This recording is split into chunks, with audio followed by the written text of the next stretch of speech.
O senhor José sai de sua casa caminhando com velocidade escalar constante de 3,6 km por hora, dirigindo-se para o supermercado que está a 1,5 km. Ora, se a gente tem como objetivo, e lendo o texto, interpretando logo, é preciso prestar atenção que o senhor José desloca-se com velocidade que se mantém constante e o valor foi dado, e foi dito que ele dirige-se ao supermercado e percorre a distância de 1,5 km. Interpretando o que foi dito, a gente já pode lembrar que se a velocidade é mantida constante, então ela pode ser considerada ΔS sobre ΔT. Sendo que a velocidade do senhor José foi de 3,6 km por hora, o espaço percorrido 1,5 km, então eu posso descobrir quanto tempo o senhor José gastou na sua viagem de casa até o supermercado. Nesse caso, então, nós teríamos um intervalo de tempo de 1,5 sobre 3,6 hora. Para facilitar a vida da gente, vamos esquecer essas vírgulas aqui, ficaria em cima 15 e embaixo 36. E lembrando que uma hora tem 60 minutos. Fica fácil dividindo 60 e 36 por 6. Aqui em cima é 10 e aqui embaixo é 6. Nós teríamos então 15 vezes 10, que dá 150, dividido por 6, que daria 25 minutos. Aí nesse ponto vai estar pensando, e Delfano, já está resolvendo a questão? Na verdade não, eu não sei nem ainda o que a questão quer de mim, eu sequer terminei de ler o enunciado. Mas a dica é, vai lendo o texto e vai interpretando logo. Fala que tem o seu José, fala que ele sai de casa, fala que ele vai para o supermercado, disse a velocidade, disse o espaço, já sabe. Uma questão é feita do que é dito no enunciado e do que fica subentendido. Se deu a velocidade e deu espaço, é uma dica, é uma deixa para tu calcular o tempo. A gente vai lendo e vai interpretando logo. Vamos ler o resto. Seu filho, Fernão, 5 minutos após, corre ao encontro do pai, levando a carteira que ele havia esquecido. Sabendo que o rapaz encontra o pai no instante em que este chega ao supermercado, e aqui agora a gente precisa interpretar. O rapaz encontra o pai no instante em que este, o pai, chega ao supermercado. O detalhe é que o filho começou a correr 5 minutos depois do pai ter saído. Mais uma vez, uma questão é feita do que está escrito e do que fica subentendido. A gente já sabe que o pai, o senhor José, saiu de casa e gastou 25 minutos para chegar no seu destino. Depois de ele ter saído, 5 minutos depois, o filho sai correndo atrás dele e chega ao supermercado junto com ele. Então vamos entender o que é que está subentendido aí.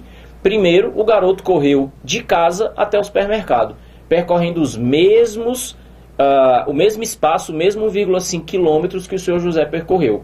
O detalhe é que como ele foi correndo, ele saiu depois e chegou junto do pai, quer dizer que ele gastou menos tempo, 5 minutos a menos. É como se fosse uma corrida e ele tivesse dado uma dianteira de 5 minutos ao pai e depois tivesse chegado na linha de chegada junto com o pai. Significa dizer que os 25 minutos que o pai precisou para percorrer esse espaço até o supermercado, o garoto, o filho, o Fernão, fez em 5 minutos a menos. Ou seja, ele só gastou 20 minutos para percorrer os mesmos 1,5 km. E agora vamos ver o que é que a questão quer. Termina o enunciado dizendo: podemos afirmar que a velocidade escalar média de Fernão, Ora, se nós considerarmos que ele foi correndo também com velocidade constante e foi pedida a velocidade média, também vale aqui um ΔS sobre ΔT. É como se fosse uma questão dentro da outra, com a diferença que o que eu sei do Fernão é que ele percorreu o mesmo 1,5 km que o pai percorreu. E que o tempo que ele gastou foi o tempo do pai, 25, menos 5 minutos, porque ele saiu 5 minutos atrasado. O detalhe é que se nós trabalharmos nas unidades que aparecem aqui no cálculo, a gente vai achar a resposta da velocidade em quilômetros por minuto. E se você olhar para as alternativas, todas elas aparecem em quilômetros por hora. E aí é uma coisa para sempre se prestar atenção. Questão básica de cinemática é uma coisa que sempre aparece nas provas da especialista da aeronáutica. Agora, é sempre importante tomar cuidado com as unidades de medida. Você tem que saber quais são as unidades que foram dadas no enunciado e quais são aquelas que ele pede lá nas alternativas, o pedido da questão. Vez ou outra você pode, no meio do cálculo, transformar alguma unidade se for mais fácil para você fazer conta. Então repara que ele me deu a velocidade do José, né, do pai, em quilômetros por hora, me deu o espaço percorrido em quilômetro e eu ia achar o tempo dele em hora. Na hora que a gente viu ali os decimais que apareceram, aquela vírgulazinha, e que o tempo estava em hora, se eu troco isso para minuto, a conta ficava mais fácil para eu fazer. Melhor do que trabalhar com a fração. Agora, trabalhei com minuto, vou voltar para a hora para poder finalizar a questão do jeito como ele mostra nas alternativas. Ok? Dá uma olhada. Então, corresponde a uma viagem de 1,5 km em 20 minutos. Não esquecer que se uma hora tem 60 minutos, então 20 minutos representam uma fração dessa hora. E essa fração seria 20 de 60, que nesse caso é 1/3 de uma hora. Então, 1,5 km percorrido em 1/3 de hora. Lembrando que para fazer divisão de fração, repete a primeira, multiplica pelo inverso da segunda. E aí nós vamos ter a unidade da velocidade do jeito que ele pediu na questão.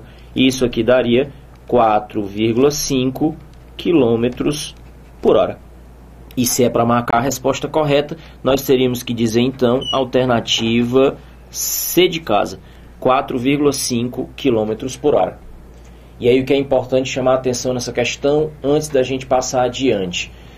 Uma questão que fala de dois movimentos. O que é que a gente tem sempre que observar? O que é que esses movimentos que são comparados na questão, nesse caso, contou uma historinha, disse que era o seu José, o pai que saiu de casa, o filho percebeu que ele tinha esquecido a carteira, correu ao encontro do pai, saiu atrasado. Então você tem o movimento do pai e o movimento do filho. Então se fala movimento, tem velocidade. Essa velocidade é constante, a questão fica mais fácil para mim. Ou essa velocidade é variável, aí teria que trabalhar com outras equações, porque entra as equações de aceleração. Outra, o movimento do pai e o movimento do filho, o que eles têm em comum? Repare que as velocidades aqui foram diferentes. Foi dito no texto que a velocidade do pai era 3,6 km por hora. Eu precisei calcular a velocidade do filho, 4,5 km por hora. Os tempos de viagem também foram diferentes. Enquanto que o pai precisou de 25 minutos andando calmamente, o filho gastou apenas 20 minutos porque saiu em desabalada carreira. Os tempos de movimento também foram diferentes, mas os espaços percorridos foram os mesmos. Nesse caso, a distância da casa do seu José até o supermercado, 1,5 km. Então, uma coisa muito comum em questões de física.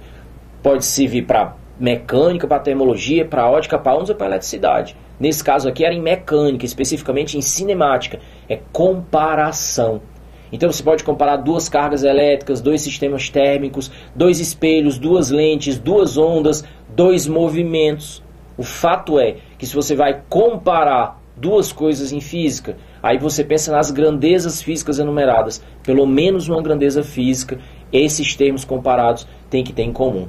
Nesse caso, a comparação de dois movimentos, o que tinha em comum não eram as velocidades, não eram os tempos de movimento, mas sim o espaço percorrido. Alguma coisa em comum sempre vai ter que ter. E é a partir daí que a gente resolve a questão. De mais a mais é não esquecer. Vai lendo o texto e vai interpretando logo, ok?